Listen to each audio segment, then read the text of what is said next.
Welcome to An Apple a Day, a podcast, a resource, a community. Share your experiences and learn from others as we overcome barriers and learn to live a happy and healthy life. Not as disabled people, but as people with a disability. Welcome to the community. Here's your host, Jimmy Apple.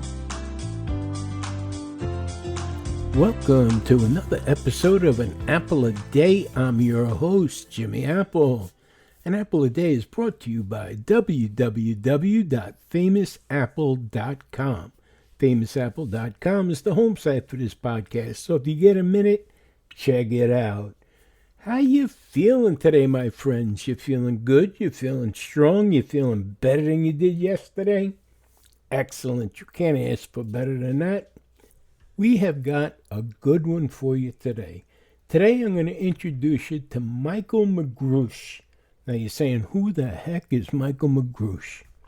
Michaell Magrutsche is an Austrian-Californian. Right? That should say it all. I don't think I have to say anything more, do I? He was born in Austria and he moved to California. And he is a multimedia artist. This man here, he is an artist. He's a painter. He's also a musician. He's a speaker. He's a podcaster. And I don't normally do other podcasters, but he's a podcaster. He's also a writer. He's an author. He's published 5 books. He's got 2 more books coming out this year. He's a guide. He's a former commissioner of the arts for Newport, California. This guy has been all over the place. And here's the thing. He's got a 6th grade education. That's right, 6th grade. He went to school for 8 years, but only made it to the 6th grade. He got left back 2 years. Now, you're probably saying, what kind of mope is this? Don't even think that. Don't even think that. This man is probably one of the most intelligent people you're probably ever going to meet. You'd hear him speak, and you'd probably say, this guy has got college behind him. He's got so much going on for him that he's self-taught. He was born with several problems. He's neurodiverse. He's got dyslexia, dysgraphia. He had everything against him. He's self-taught. Now, he grew up in a time when people took children that had learning disabilities and other kinds of physical disabilities and kind of pushed them to the side, kept them out of sight so that other people didn't see them. He taught himself. He actually taught himself. He fought against all odds. He thought out of the box. When people told him he couldn't, he fought twice as hard to show them that he could. This man is amazing. He has one thing, one flaw, I guess some people might say. He believes that labels are nonsense. By that I mean he doesn't believe that there are Black Americans, white Americans, Hispanic Americans, Mexican Americans, Italian Americans, Irish Americans. He doesn't believe in any of that. He believes we're all one people. And I agree with him. I agree with him 125%. I agree with him. Because if you take a white guy and a black guy, stand them up, go behind him with a baseball bat, and whack them in the head, bang, bang, hit them both, don't they both hurt? Don't they both bleed the same color? You know, forget the candy coating on the outside and take the mushy stuff on the inside. We're all the same. We all bleed the same. We all hurt the same. We all have the same inside organs. And that's what he's trying to get across. You have to listen to what Michaell says. He makes a lot of sense. Sometimes he goes off on a tangent, I got to tell you that. But he makes a lot of sense. And like I said, he's self-taught. He fought against the odds. I don't want to keep on talking about it. I want you to meet him. You're in for a treat. He taught himself how to speak English. He was born in Austria. Here he comes to the United States, and he speaks English like he was born here. Like he was born here. All right, he still has the Austrian accent, but like he was born here. Now, you get people that have no problems. They're not dyslexic. They have no problem with anything, and they still can't speak the language. Figure that out. Unbelievable. But I want you to meet Michaell Magrutsche. So sit back, relax, get a cup of coffee or soda, whatever you drink, and just listen to this. He makes an awful lot of sense. And I'll talk to you on the other side.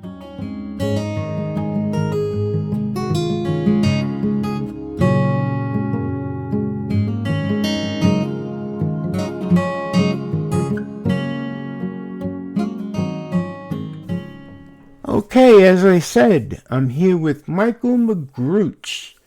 How you doing today, Michaell? Great to hear you. Great to see you. Great to see me. Great to be with you. Let's say that. There you go. That works for me. I have a face that's made for podcasting. Trust me. So, I am so impressed with you. Now, you suffer from dyslexia and dysgraphia. Can you describe for the listeners what is dysgraphia? Everybody knows dyslexia. Everybody knows that. Yeah, you switch that, and dysgraphia is a brain connection to your writing, meaning when I make notes. And it's very funny. So I make a note, and if I don't do it caps, if I don't write it in caps, I cannot decipher it. And literally, I can decipher it. Let's say if I make a note now, perhaps after the podcast, I can actually still read it, but like an hour or tomorrow, it's gone.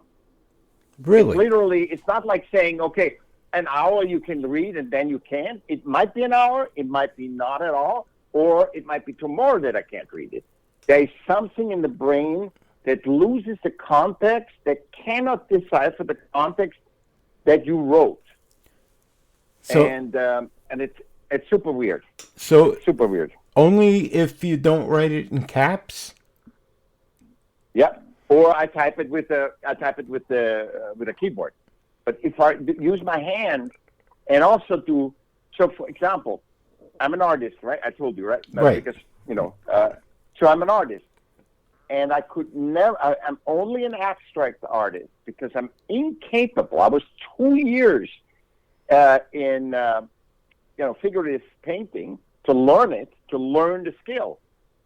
And literally a month before I stopped the course because I couldn't afford it. I said, I'm not a painter, a figurative painter.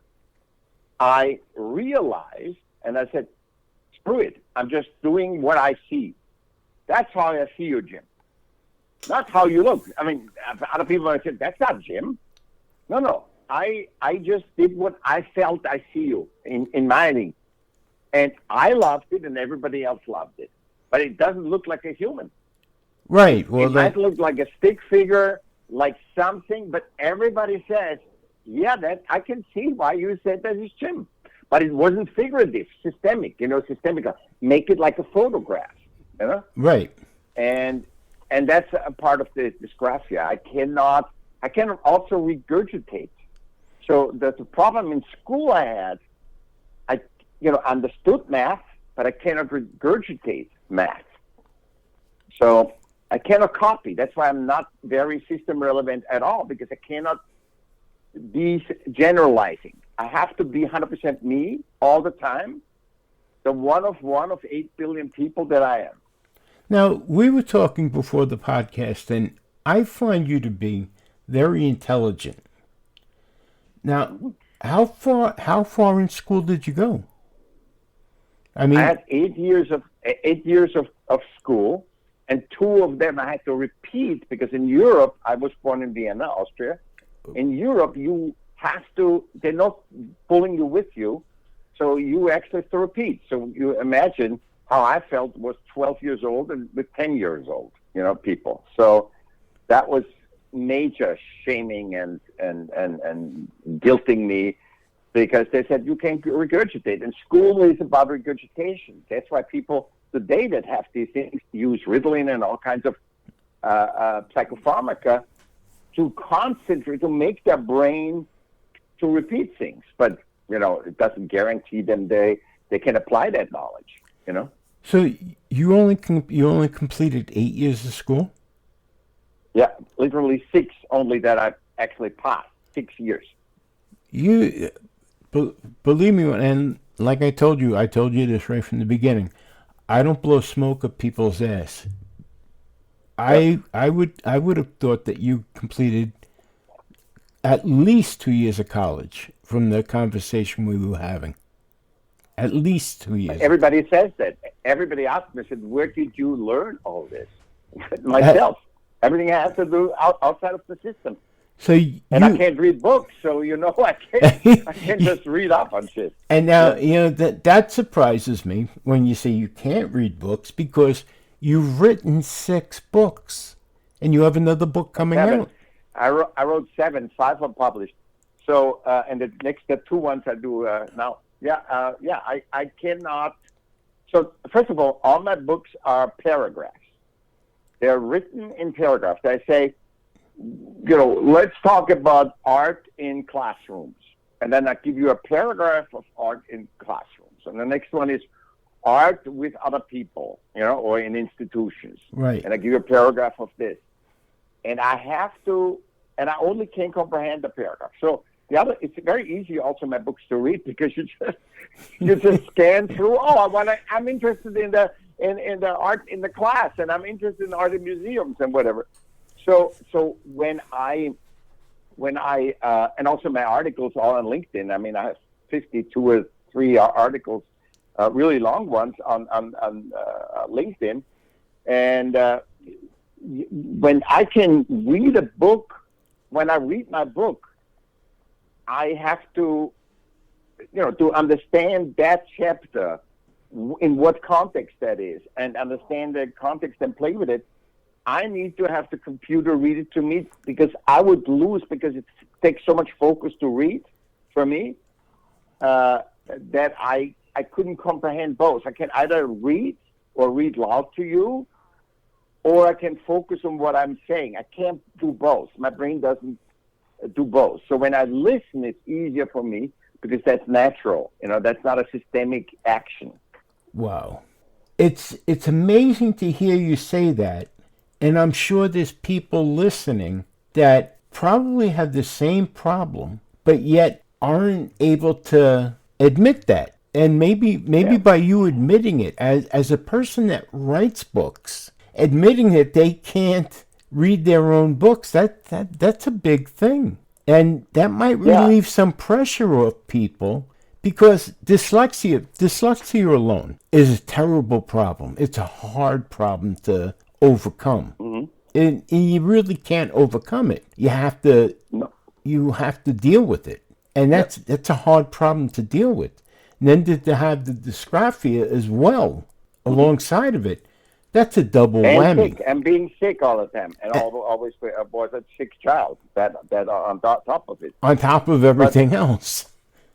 Yeah. So because I had asthma, allergy, sleep apnea. I mean, the whole kit and caboodle.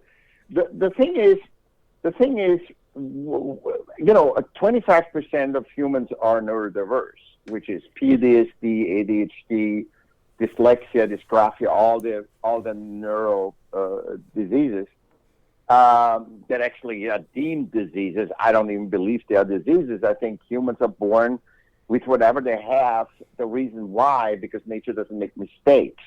So if there wasn't a mistake, because it took me 50 years to realize, but my dyslexia and stuff wasn't a mistake.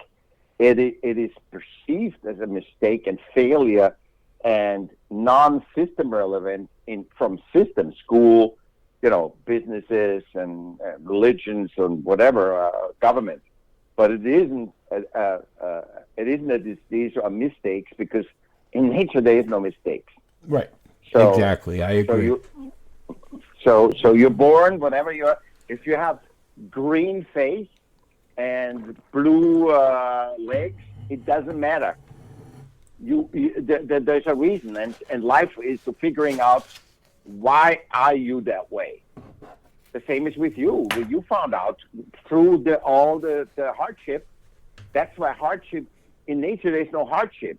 You hurt yourself, you keep going on. You're not blaming. You're not saying, oh, I'm the victim of everything. No. It's not easy. I'm not saying it's easy. But because we're growing, and ambiguity, English people, we try to, don't say anything, that person, blah, blah, blah, blah. Bullshit. Say the truth. Because if you avoid that person to be not feeling good because you said something, be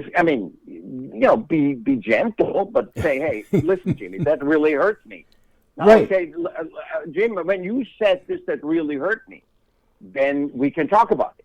Exactly. But by me not saying I'm getting more and more aggressions against you, and sooner or later I'm blowing up without you knowing what the good you did. Because they always say, you're the greatest, Jimmy. You're the greatest, Jimmy. And it's BS. We got to stop doing things and stop trying to reverse engineer what systems have deemed us to be: different race, different gender, different sexuality, different hierarchy. We are all humans. That's it. We are all in this together. Every single human. I agree with you 110%. Because we're here. That's why it bothers me with people who have disabilities. I refuse to say someone's a disabled person, because if you say someone's a disabled person, that means they're a broken person. That's false. People have disabilities, and if you look around, everybody has a disability. Not just the person with a broken arm or a missing leg or blind. Person that's bald, that's a disability. He lost his hair. A fat person, that's a disability. They overeat. Everybody has a disability. And to say that they're different from others, that's like saying, well, the black person is different from a white person. They're not. Everybody bleeds red. Everybody hurts if you hit them with a stick. It's time to drop all the other things. Everybody's human, like you're saying. Everybody breathes. Everybody's lungs, taking the same air. We're all in this together. It's a time to stop the nonsense. It's time to start helping people instead of hurting each other. That's the way I look at it. If it was true, we are still a part of nature, right? We are not separate from it. We are a part of nature. So in nature, if it was right about genderism, except in mating season, genders don't care. They don't exist in nature. Racism, oh my God, the zebra just freaks out because the elephant is bigger. Nobody cares. Nobody. But systems they have to categorize. They started categorizing to tender to them, but that was generations ago. And now you said, we are all equal systemically. No, we cannot reverse engineer systemically our equality that we are by nature are. I don't care what you believe about. There's a super example in France. Just what happened just now, which I saw this way. This is why I saw it. This is my unique opinion, one of 8 billion people. I'm not saying it's the truth, but that's what I perceive. Macron just gave a 32-year-old kid basically the reins and said, I can't handle it. The people are upset. And the people are especially upset the last week before that happened, because they said there's more foreigners than French people in France. And I said, what a bullshit. Without the foreigners, the French cannot even exist. It's just all systemically created. 5 years, for 5 years, white race is minority in California, and nothing happened because humans are embracing each other. No, I would never want to be without Hispanics in California or other or Asians. I would never want that. That makes life livable to be and see variants of humans, you know. But it shows you because it's so systemically in France that they literally gave that to a 30-year-old kid that nobody knew, and if something goes wrong and they have war or anything, it was the young kid that took over. It wasn't Macron, so he's safe. I don't know. I don't see it where we need quotas or anything of anything. I don't care if you have more whites or more blacks or more Puerto Rican people or Oriental people. I don't care. If you have 99% white and 0.5% black, then none of that matters to me. As long as people are living safely and happily and nobody's hurting anybody, you know, Yep. That's the way I look at it. If the streets are safe and people are safe to go out at night, I remember when I was a kid, the older people would be able to sit out in front of their houses at night. Nobody bothered them. They'd be able to go to the stores. Nobody bothered them. Now you can't even get on the subway without worrying about somebody stabbing you. You can't You can't go to the store without worrying about somebody robbing you. Things are just different. Now, being a disabled person, I see it here in New York, where there was a fella. He was in a wheelchair. They actually robbed him, threw him out of his wheelchair, took the wheelchair, and left him laying in the street in New York. I mean, so a person with a disability has to think 3 times before they go out to get food. Yep. It's sickening nowadays. Anybody, any woman too. Oh, forget about it. Anything that is classified, Jim, anything that is systemically classified as a gender, race, sexuality, hierarchy in any way or form. So we are defined as that systemically. For generations ago, we were defined. Women as less than because guys could fight better in the wars. Oh, let's just dump all the stuff. What should the women do? Oh, they just cook and make more babies, more warriors. And from then on, everything changed. They were naturally and equal. All humans are equal. It's only the system that says, oh, because we conquered that race, we are better than them.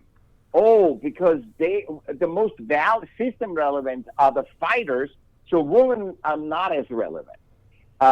The rich people are more relevant than the poor people. All this is systemic to allow system leaders to hide behind systems and abuse them. If we say tomorrow, look, everybody's a human. I don't care what you think. He did this because no, everybody is a human. That's it.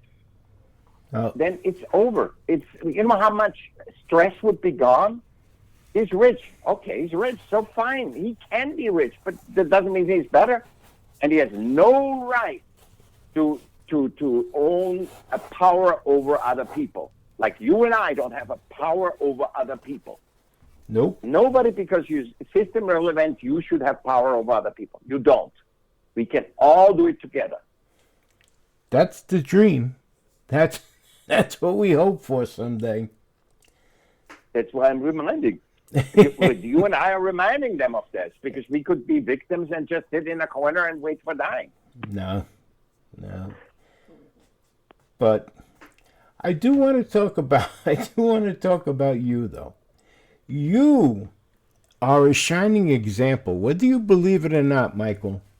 You're a shining example of what can be done when you have the inside strength because you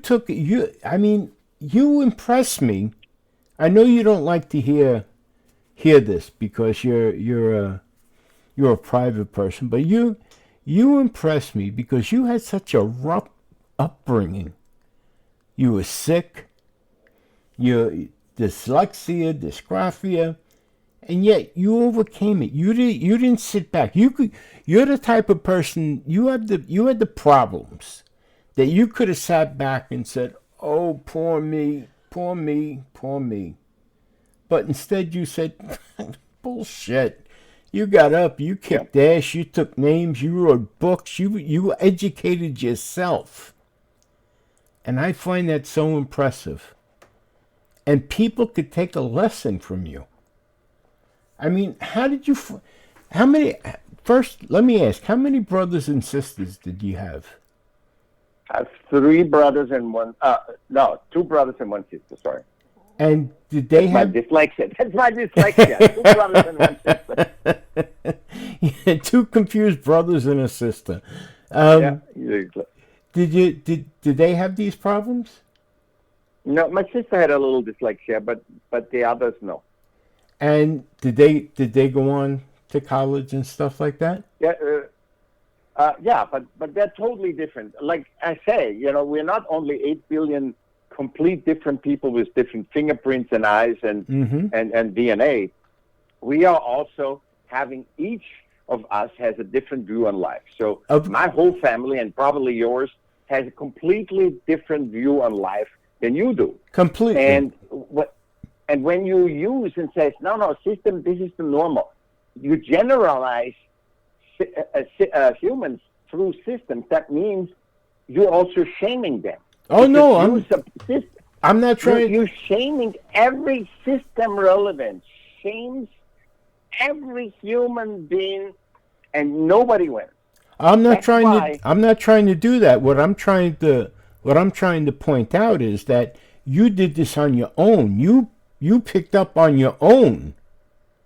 But I tell you that something in that. I did it on my own, but I was blessed because of a lot of people that killed themselves, friends. And I was blessed in such extreme position with a spirit that is powerful. Exactly. And because I'm not saying it's me. I don't want to, I'm not taking responsibility 100% that I live today. I say I was lucky, and obviously I wasn't lazy, but I don't believe anybody's lazy. I've seen people are lazy when they give up on they say, I can't be system relevant. So I just give up and eat chips and wait till I die and watch TV. And art forced me to express myself, which I tell you is a secret for all your listeners. Humans need to express themselves in some way or form, with an animal, playing with animals non-verbally, with art or with shop, doing something with their hands, doing a podcast like you. Humans need to express themselves and be with other humans because it gives you self-esteem, self-confidence, and if you like to find fulfillment, no matter how hard life is, it's the other humans that you can find. Even if you fight with your wife, I agree. It's the other. You never did. If I say, "Oh, Jim, just watch Netflix, you're gonna be happy," you will never be. No. If I say, "Oh, just do get on this systemic regime of health," and you never will be.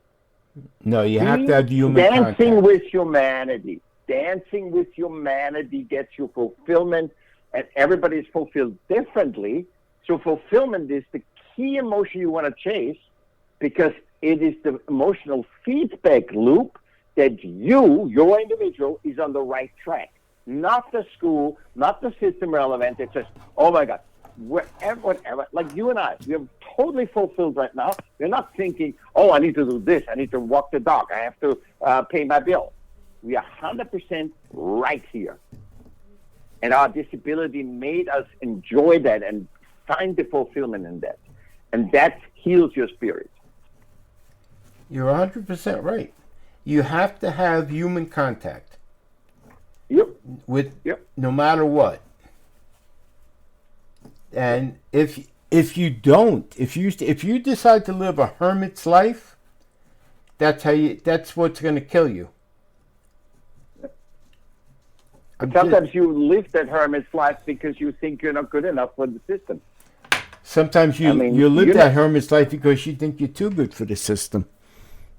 Or that too, yeah. But you know that New York would not exist forever if the people wouldn't interact with each other. You know, you go to New York, everybody talks. Everybody has an opinion. Don't talk to me. I talk to you. You know? Exactly. Ask me this, ask me that, you know? Don't ask me. Well, you know, that's the dance. It's the dance. It's the human dance that keeps New York alive, not the city.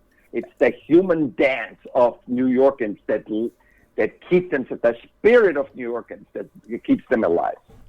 Well, you know, I have something here that you wrote.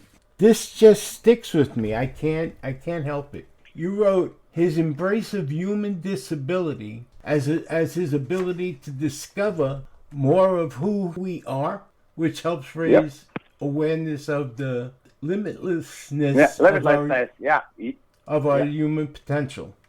Yeah, it's true because our disabilities that we have force us to find ways to maneuver in life differently than others. We have obstacles that are in front of us that we have to find ways around obstacles. Like you had to find ways around your dyslexia in order to read, right? Mm-hmm.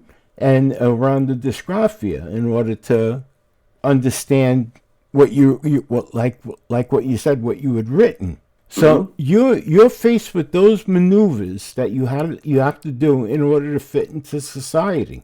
The same as I have to find ways to get around in a wheelchair to fit into society. But you're right. Our disabilities that we have help to empower us. And people have to look at their disabilities like that. Not as a minus, but as a plus almost in ourselves. There is no lose in being alive. Right. In exactly. nature, whatever you do, even if you are the weak calf that is eaten sooner or later, you know, but, because it's the weakest calf. It's your purpose, and you know there's a bigger purpose. Whatever that is, whatever happens, that's what it is. So never. But when system says you're not supposed to be disabled, Michael and Jim. You are not supposed to be. You guys are faulty. You are a mistake, and that's the problem. And then it will be treated. The help that we get is a disgracing, shaming help. Oh, this mofo needs a wheelchair. Oh, Michael can't read. He needs a computer to help him read. And it's more, because it is defined that you are not a quote-unquote normal human, and they don't exist because it's 8 billion one-of-ones with all different views on life. There isn't a generalization that is true from any system. It's all a generalization. It says, okay, all men are stupid. All women are weak. Bullshit. You know there's women that are stronger than anybody, any man that I know. And there's men that are more feminine than any woman I know. Yeah? And there is, look at Martin Luther King. This is his month. There's stuff that every human is limitless. If you just let him systemically be limitless and not thumb him down. Exactly. Well, look at you. I'm going to bring this back to you once again. Here you are, again, dyslexic, dysgraphic, and you were a co-producer with Robert Evans, one of the producers from The Godfather. Yep. And I have no education in film, by the way. Please, Jim, I want to let you know, I had no education in film. Had no classes. I'm having a podcast. I'm not doing my 200th episode of a 30-second podcast that teaches people, makes them aware of the art creation, not of the product. And I have no schooling in art, zero. And I was walking, trying to sell. I was walking in Cannes. I got, I was smart. I'm good with humans. So they said, okay, sell TV. And I was in Cannes, and I got a tip on my shoulder, and I said, are you Mr. Magrutsche? Yeah. And I was living already in L.A. part-wise, So they said, are you Magrutsche? Yeah, here's my tag. It says, Mr. Evans would like to see you. I have no idea who Mr. Evans was. I had no clue that he was the longest Paramount chef or whatever, chief or whatever. And I asked my friends, buddies there, and say, hey, what do you say to that? Look at that card. That's a bullshit. What is this? And the friend said, oh, my God, that is Robert Evans. I mean, they say this might be bullshit, too, but they say, is that Robert Evans? He's this and this and this. I said, oh, I don't believe it. So I came 3 months later, I came back to L.A., and I called and said, oh, well, Mr. Evans, I want to talk to you. And he invited me for lunch, and then we co-produced the documentary because I was in documentary, and he co-produced the documentary with me for KTLA. Really? So, yep. What was the name of the documentary? The Hope is, I can remember, it's about the assassination of the Pope. Wow. The world is alive. The world is alive. And I tell you, Jim, there's no way in hell I could have predicted that. There's another one. I got to be City Arts-Commissioner of Newport Beach. I was just going to bring that up. I have no idea how that happened. No, I'm just telling people, don't do bullshit. Don't try to manipulate things. Just be open and be human first, because people knew me. 6 council members of the council of 7 have voted for me, and the one that hasn't voted for me has only not voted for me because he didn't know me. So if you don't think human connections are what makes your life actually function, it's all human connections. We are all one family, and never see it as he's there and I'm here. Even if he is totally opposite of your opinion, or she, your wife, or whatever, we are one family, and we have to dance with each other. Well, if I can give anything to your listeners, dance with humans. Well, I tell you what, you gave me the name of this episode. I'm going to call the name of this episode is going to be Dancing with Humanity. Yep. That's the name of this episode. Can't be more powerful. Jim, it cannot be more powerful. If we give one advice, if you and I give one advice from our awareness that we together created, because I don't get the same wording with every host. Humans is dance with humanity, not fight humanity, not compete with humanity, not put the other person down or up, because it's the same as when you lift somebody up. Oh, Elon Musk is the greatest. Jeff Bezos is the greatest. I would never want to talk to them. They're not my enemies. I'm boring. Why would I'd rather talk to you, who is a part that I don't even know. I haven't known you. No, we met today for the first time. Yeah, and that fulfills me. I know everything about you. I mean, you just need to read up on Elon Musk or Jeff Bezos. Or anyway, Taylor Swift or anything. Right. It's not interesting to me. A system relevance is the most uninteresting thing possible. What's really, I don't care about talking to Trump, to Biden, anybody. No. I talk to every human because every human to me is a treasure, a limitless treasure. And I interact with them to allow them to express themselves to me. Exactly. Like you just expressed a beautiful title to me. I wouldn't have thought about that title. No, dance. When you said it before, I wrote it down. I said that's going to be the name. That's going to be the title of this episode, because it explains the entire episode, Dancing with Humanity. We've touched on everything from race and gender to ability and disability, all in this one episode, and I'm very proud of that. Yeah. And that title suits it all. Yeah. That says it all. Now, I do want, Michael, what is a way that our listeners can get in touch with you? Because I'm sure there's people out here that are going to want to talk to you. You're going to go, it's only one hub where you can get to me, and you can see my art, my books, my interviews, my music, everything. It's michaellm.com. Michael with 2 L's. michaellm.com. Very simple. And you can, my social networks and everything in there, and the connection to LinkedIn. So if you like what we've talked about, there's a lot in LinkedIn into variants. So I did just a huge, wonderful thing about war. So if you're afraid of war, or you're worried about people killing in war, there's a Word document that is surely making you understand, like we did today, the human-centric view versus the system-relevant view. Because I am not an expert in wars at all. Well, but the human-centric thing, that's important.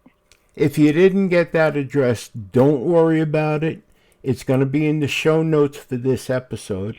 And I'm going to have a nice picture of Michael in this with the show notes, so you can see who you're talking to.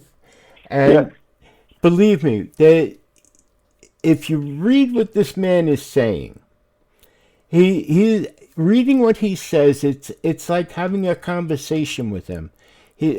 I've read some of his notes, and they're very easy to read, and it's very conversational. It's not, how do I put it? It's not... No, lecture, not system relevant. It's common sense, because you can't... We have one common denominator. Everybody's human. Exactly. Doesn't matter from what system you are. So you better talk common sense. Exactly. If I use all this vernacular, the system vernacular, that's how you eliminate people. If I talk about, the podcasting moniker that we do and blah, blah, blah, blah, blah, we could talk about that like that. Nobody would understand it. Right. And that's how you become systemically powerful, because tell me one politician that talks about humans. Everybody talks systemic. I'm better. The taxes are from here. That's nobody. And when they use humans, they say the Chilean people, the Puerto Rican people, it's never saying, hey, humanity is like this. We're just systemically segregated in different, which systems did in different races and stereotypes, that all blacks are this, all Puerto Ricans are this, all Dominicans are this. But and the problem is humans are actually taking that on. They're taking that stereotypical on and make it reality. It's just like what people say about Jews and everything, all these stereotypes, and just, it is so sad. What a waste of time and energy. Well, when you read Michael's writings, it's like you're reading an old friend's writings. He's not writing from corporate America or anything like that. It's very down to earth. Yep. And sometimes he does go a little bit off the deep end, but that's what you expect from an old friend too. So he does. His writings are very entertaining, and when he writes to you, he writes to you. He doesn't write to the general public. He writes to you. Yep. Which makes things even better. Makes it more personal. So write him, and you can have, and he'll answer everybody. Right? Am I speaking out of turn, Michael? No. I especially if you, I would say, I would respond to you, like, if you ask me something about art, and it's in my thing, because my thing is 30 seconds. If it's there, I would say just listen to the thing, and if you still have an answer, a question after, because that's 30, in a couple of hours, you have listened to all my episodes of things, so I'm not wasting your time. And the stuff that you learn is so much enriching to you. But if you still have a question, I answer. I love questions, especially when you give me a human question, a human-centric question. I was like, I'm disabled, that I don't fit in. And I said, I understand. I didn't fit in either. I will answer you, I will answer you the human-centric. But if you say, how do I make more money? I don't know how to make more money because I'm not rich. Yeah. And I'm not system relevant. How do I write 6 books? I said, you write them because you like writing, not because you want to have a book. But systemically, you have to have a lot of books. Bullshit. You don't. If you don't like it, don't do it. If he knew how to make more money, I wouldn't be airing this podcast. I'd be making more money because he told me. Exactly. But Michael, no, but nothing can beat that podcast. Nothing. There's no money that can pay for what we created for humanity today. Well, let me tell you something. This has been a pleasure talking to you, and I want to have you back on the podcast. Anytime. I want you to be a part of our community here, because you speak with common sense. Yep. You're not afraid to speak your mind, and that's one thing I love. And another thing, you, like I said before, you are the type of person that could have sat in the corner and said, woe is me. And instead you said, the hell with that. I'm going to go out and I'm going to make my way. No matter what, I'm going to overcome the hurdles. I'm going to go around the obstacles. And you did it. And you do it every day. And because of that, I'm in awe of you. I admire you for what you do. And I know it sounds like I'm blowing smoke up your ass, but I'm not. Because... No, I appreciate it that you say that. But I want to make sure I have a plan. I want to tell everybody, I didn't have a plan to go into television. I didn't have a plan to be arts commissioner. I didn't have a plan to be on podcast. I didn't have it just happened because I want to be always 100% me. That's why I'm against goals, against success. I say fulfillment. When you chase fulfillment, you discover your path that is one of 8 billion. Well, that's it. I'm not saying that you had a goal and that you were scratching and reaching for it. I'm saying you didn't sit back and lay down. You had a goal just to be alive.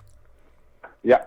And I was lucky. To have that spirit, because a lot of friends of mine died or killed themselves. Unfortunately. And I think everyone in our community knows somebody that took their life. At least one person. And myself, I know a few that did. And I'll be honest with you. I'm mad at them. I'm mad at those people that did it.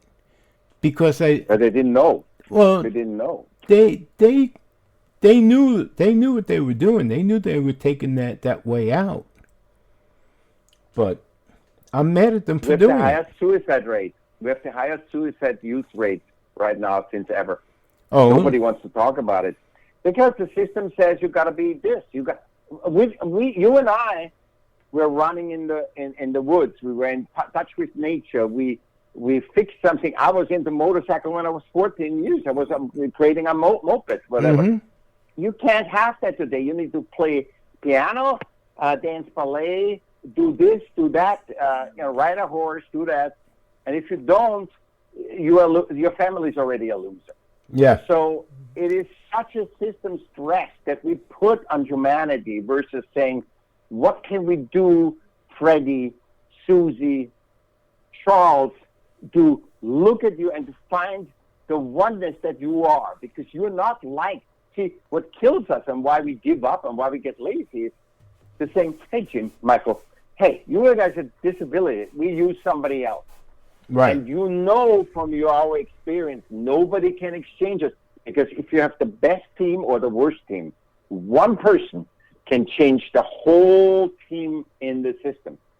So everyone is totally valuable because there's only one of them. And when he dies, we have to pick up the slack. When you kill yourself or you get killed in a war, the rest of humanity has to pick up the slack that you left. I guess. Well, again, Michael, thank you so much for being here. You're welcome. And Anytime. like I said, I'd like to have you back on again. We'll do a catch up, and I'll talk to you again real soon. Have a great day today, Michael. I appreciate you. Thank you.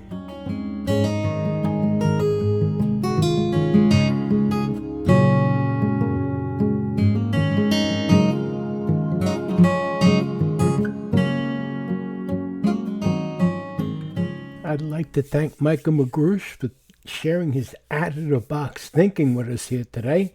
And I'd like to thank you, the listener, for being here with us today. And I want to remind you of something very important.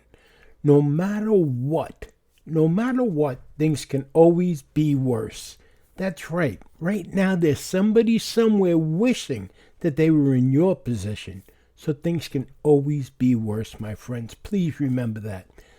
And I want to remind you, too, you've been listening to An Apple a Day. My name is Jimmy Apple, and I want to let you know we've got some dynamite guests coming up. We're going to be talking about TikTok and social media and how to navigate it and maybe build up your own social media channels.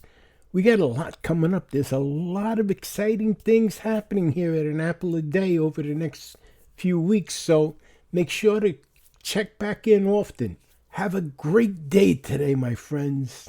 Talk to you soon.